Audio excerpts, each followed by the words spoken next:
Hey everyone, it's Mason. This isn't an update video, but I wanted to make this video because I had something I wanted to share with all of you. I wrote a poem around the time I came out. It was really important to me. It still is really important to me. I've performed it at a few different spaces, but actually a good friend of mine suggested that I post it on here, and I was like, oh, that's a great idea. So, here it is.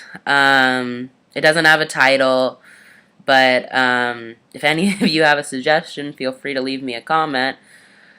Yeah, alright, so. It's quite difficult to begin, because I don't know where's the start. So I'm going to try to tell you why his life seems to always fall apart. For he is someone who sees all people as individual works of art, yet when he looks into the mirror, he sees that this body is just a prison for his heart, pumping blood and hormones into what's supposed to be his temple. With no connection to his appearance, this just fucks with his mental. So he can't help but be self-conscious and sometimes temperamental, and gets experimental with his poisons that help him disassemble. So he can ignore that societal bullshit that tells him who he should resemble, based on his genitals because people are constantly judgmental.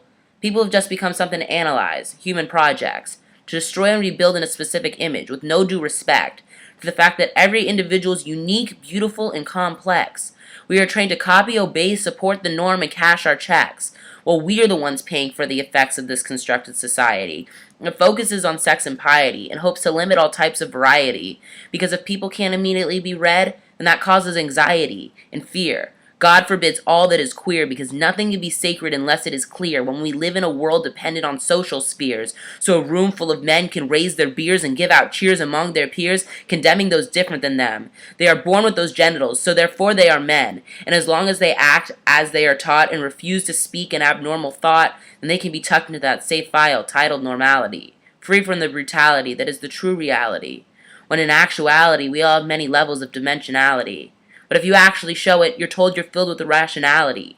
So that boy who stares in the mirror and questions his breasts and sees that he's being punished, and this is just one of many tests, because normal boys don't have boobs and a vagina too, and aren't taught to be feminine until it's all they knew, wears dresses while he guesses this is how his life must be, stuck in a girl's body, forced into uniformity, because conformity feels much better than thinking one has a deformity. So he wore what his mother told him to wear, and would paint on his makeup and put bows in his hair. So when he saw his reflection, he saw a girl there. And although who he saw is not who he felt, he accepted that this was the body that he was dealt. So he wanted to try liking being pretty and being a girl, and to live up to the expectations placed on him by this world. But this corset of compliance tightened as time went on, until his ribs were cracked and a breath couldn't be drawn.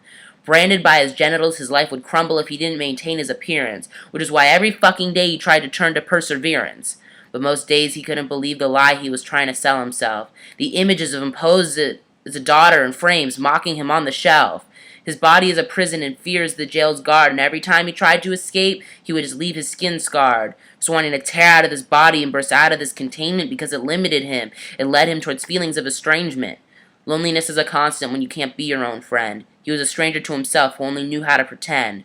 So he took his fist to the glass so he wouldn't have to see that the girl in the mirror was actually a he. And it seemed suitable that as the shattered pieces fell, there was only a dented blank wall as his knuckles began to swell. No longer a reflection that ridiculed him, a beaten blank canvas, ready to begin.